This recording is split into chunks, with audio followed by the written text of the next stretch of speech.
Asia Afrika adalah konferensi yang terjadi pada 18 hingga 24 April 1955 di Gedung Merdeka, Bandung, Jawa Barat. KAA merupakan sebuah konferensi tinggi yang diadakan oleh negara-negara dari Asia Afrika. Latar belakang dari konferensi Asia Afrika.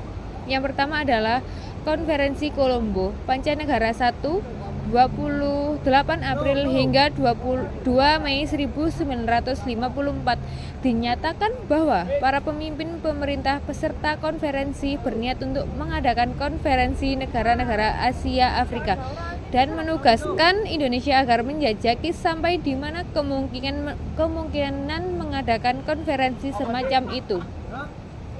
Yang kedua adalah Konferensi Bogor, Pancanegara 2, 28 hingga 29 Desember 1954 di Perdana Menteri Ali Sastroamidjojo mengemukakan gagasan tentang perlunya diselenggarakan konferensi Asia Afrika.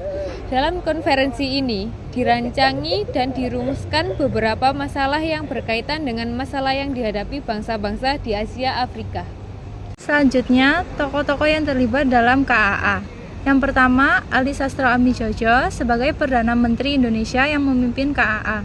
Yang kedua, Soekarno sebagai Presiden Indonesia yang membuka KAA. Yang ketiga, Sir John Kotelawala sebagai Perdana Menteri Sri Lanka yang menjadi penggagas utama KAA. Yang keempat, Jawaharlal Nehru sebagai tokoh dari India. Yang kelima, Muhammad Ali Jinnah sebagai tokoh dari Pakistan yang mendapat julukan sebagai Bapak Pendiri Pakistan. Yang keenam atau yang terakhir, UNU sebagai tokoh dari Burma atau Myanmar.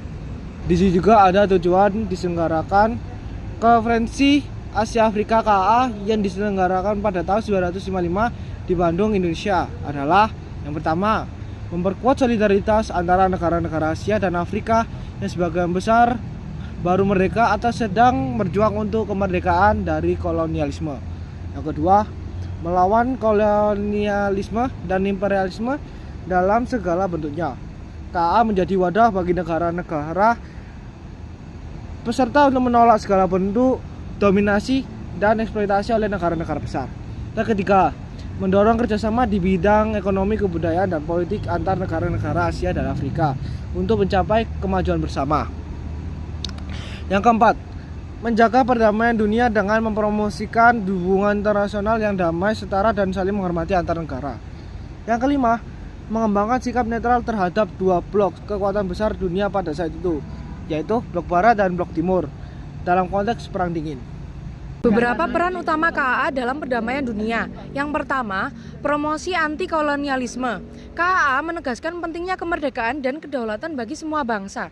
Dan yang kedua, menggalang solidaritas dan kerjasama selatan-selatan melalui kerjasama di berbagai bidang, termasuk ekonomi, politik, dan budaya.